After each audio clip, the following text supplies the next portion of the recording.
હવે હદ થાય છે કેશવ, તું કઈ પણ બોલે છે. મંગલિયા, હું સાચું કહું છું, તારી દાદી છે. દાદી વિરુદ્ધ હું કઈ પણ નહીં સાંભળી લઉં.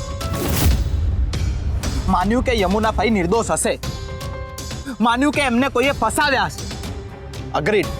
અગ્રીડ કે દાદીને યમુનાભાઈ નથી ગમતા, પણ એની પાછળના પણ કઈ કારણો છે. બા સામે યમુનાભાઈનું નામ આવે છે ને તો પણ બાને નથી ગમતું, અને એ બાની સાથે 23 વર્ષથી મારા દાદી રહે છે, એટલે નેચરલી એમનામાં પણ એ કડવાશ આવે. એનો મતલબ એ નથી કે મારા દાદી.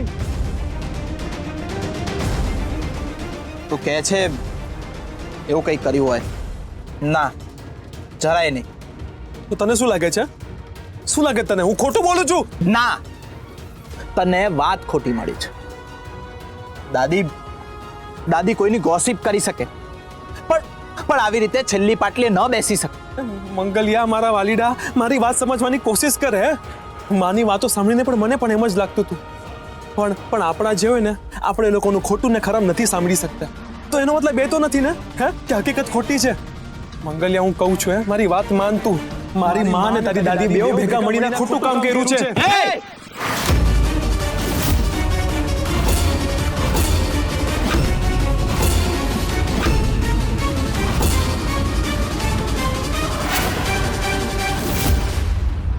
બતાવી દીધી ને તે તારી જાત. ભૂલી ગયો ને આપણી ભાઈબંધી. તારી માએ તારી આંખોની સામે અમને લોકોને પૂરી દીધા હતા. એ બધું ભૂલીને મેં તારી જોડે સંબંધ નિભાવ્યો, ને તું મારી દાદીને તારી માં સાથે સરખાવે છે. મંગલિયા, કોલર છોડી દે. ના, તું મારા દાદી વિશે બોલ્યો, મારા દાદી વિશે. શું કરે છે? છોડ એને. મંગળ તું સાઈડમાં જા. આ મારા દાદી વિશે બોલ્યો છે. મંગળ છોડ એને. તને તારી દાદી ના સમ. છોડ.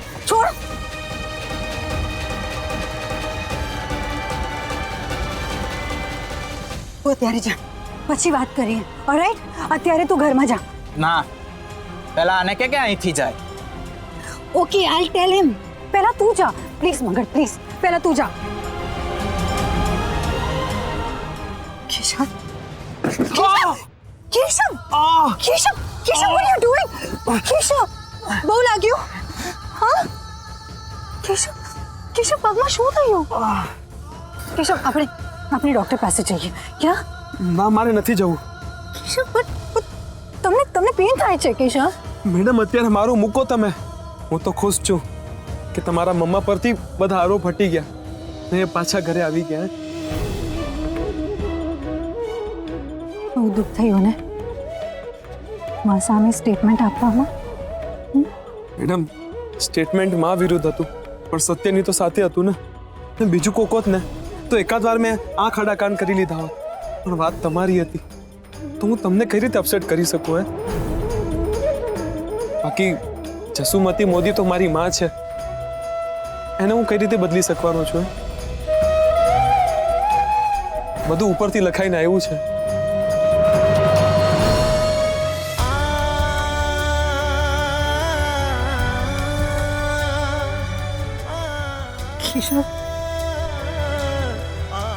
કેશવ, આપણે ડોક્ટર પાસે જઈ આવીએ please. Keshav, let's go. Madam, મારે નથી જવું ડોક્ટર પાસે. આ તો થોડીક વારમાં મટી જશે. મેડમ, તમે અંદર જાઓ. આંટીને તમારી બહુ જરૂર છે અત્યારે. તમે અંદર જાઓ. તમને પેન થાય છે કેશવ? મેડમ, તમે પ્લીઝ અંદર જાઓ. આ તો મટી જશે, કાંઈ નથી. તમે અંદર જાઓ.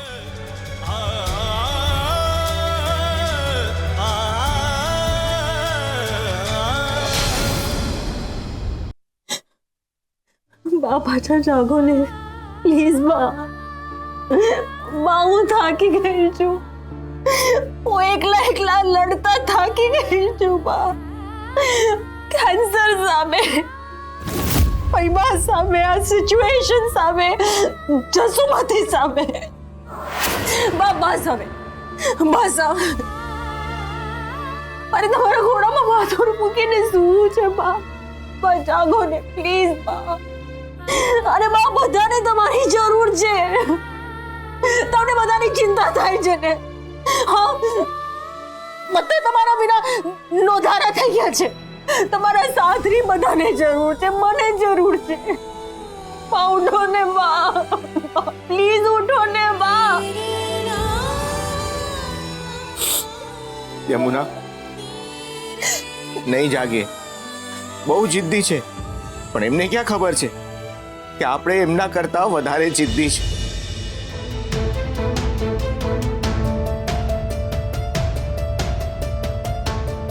તમારે જાગવું પડશે બા, બીજા બધા માટે નહીં તો તમારી યમુના માટે.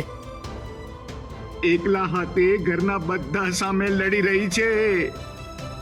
એનો કોઈ વાંક નથી, એણે કોઈ ગુનો નથી કર્યો, છતાં એણે એકલી એ બધું ભોગવવાનું શું કામ?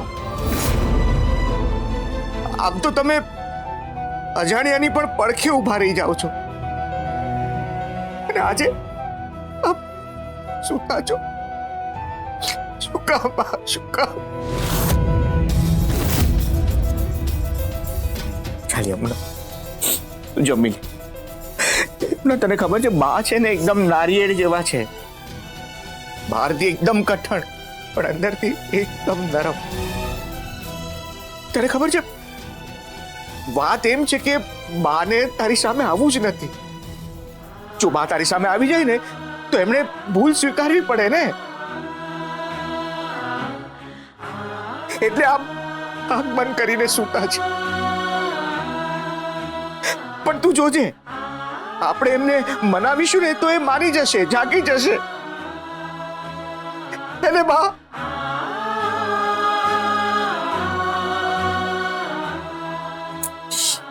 હા ભાઈ, ભાઈ તમે રડો નહીં.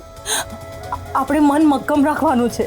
હા, આપણે બાને ફરી પાછા ઊભા કરવાના છે, અને જેવા બા ઊભા થઈ જશે ને પછી આપણે બંને બા પાસે ફરીથી નાના થઈ જવાનું છે. જ્યાં સુધી મારા શ્વાસ ચાલે ત્યાં સુધી.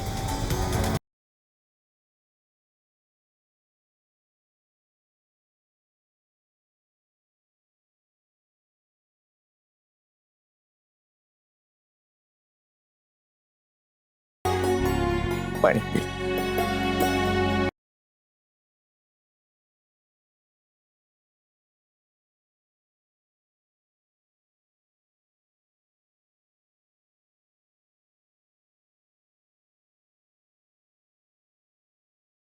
ને મેડમ, છાયા ફઈબાને મારા કરતા વધારે તમે ઓળખો છો હે? પ્લીઝ અલર્ટ રહેજો, એ ગમે ત્યારે નવો ઘા કરશે. તમે અહીંયાની ટેન્શન નહીં કરો. આઈ હેન્ડલ એવરીથિંગ કેશવ. બસ તમે તમારી હેલ્થનું ધ્યાન રાખો. And Keshav, you are important to me.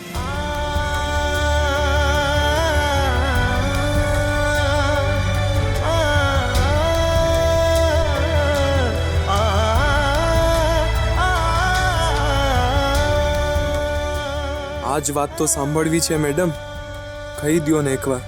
ક્યાં સુધી મનમાં રાખશો?